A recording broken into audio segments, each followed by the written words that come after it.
النهارده كنت نازله ابدل ال5 غوايش دول واجيب 5 تانيين علشان ما بقتش احب شكلهم، كمان عشان شكلهم مختلف عن بعض لاني جايبه كل واحده لوحدها، غير ان دي اصلا اتكسرت. وقلت ان انا هحط عليهم السلسله دي ومبلغ كده بسيط بحيث اشتري 5 عراض وشكلهم حلو وكبار وابقى حباهم يعني. اوكي، هو بيوزن لي الذهب، اتضح ان السلسله دي مش ذهب.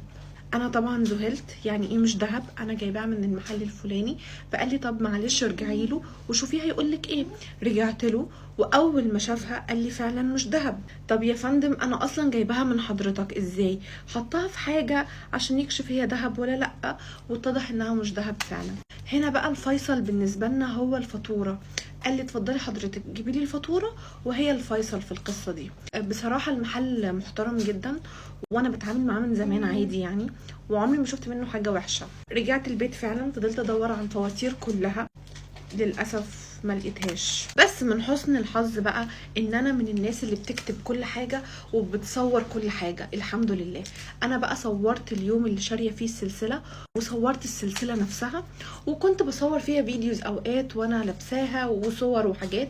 بعت له كل الحاجات دي، قال لي انا كمان بسجل كل فواتيري وما برميهاش واكيد هلاقيها. قلت له تمام، حضرتك راجع كل الفواتير اللي عندك وراجع كمان كل الكاميرات اللي عندك. انا جايباها تقريبا شهر 4 2023.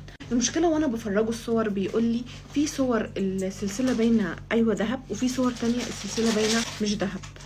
قال لي طبعا انا تاجر دهب بقالي كتير جدا فبشوف حاجات زي كده بتحصل معايا، فبيقول لي احتمال كبير تكون اتبدلت.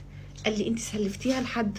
طيب في حد بيدخل بيتك؟ طب راجعي مش عارف ايه. فضلت اراجع نفسي وانا مش عارفه هل في حد يقدر ياخد سلسله ويبدلها ويجيبها نفس الطول والحجم ونفس كل حاجه، ومين اللي يجرؤ يعمل حاجه زي كده. انا كاتبه التاريخ وكاتبه كل حاجه. الفتره دي كان عندي شغاله بتجيلي البيت دايما، غالبا هي، لانه اصلا في اسوره اختفت من بيتي في الفتره اللي هي موجوده فيها، وفي خاتم بعدها.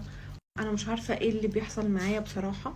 المهم يعني لو عارفين حل قولولي ايه الحل اللي ممكن نعمله علشان نقدر نعرف هل هي فعلا اتبدلت ولا هو اللي ضحك عليا واداهالي فعلا مش دهب.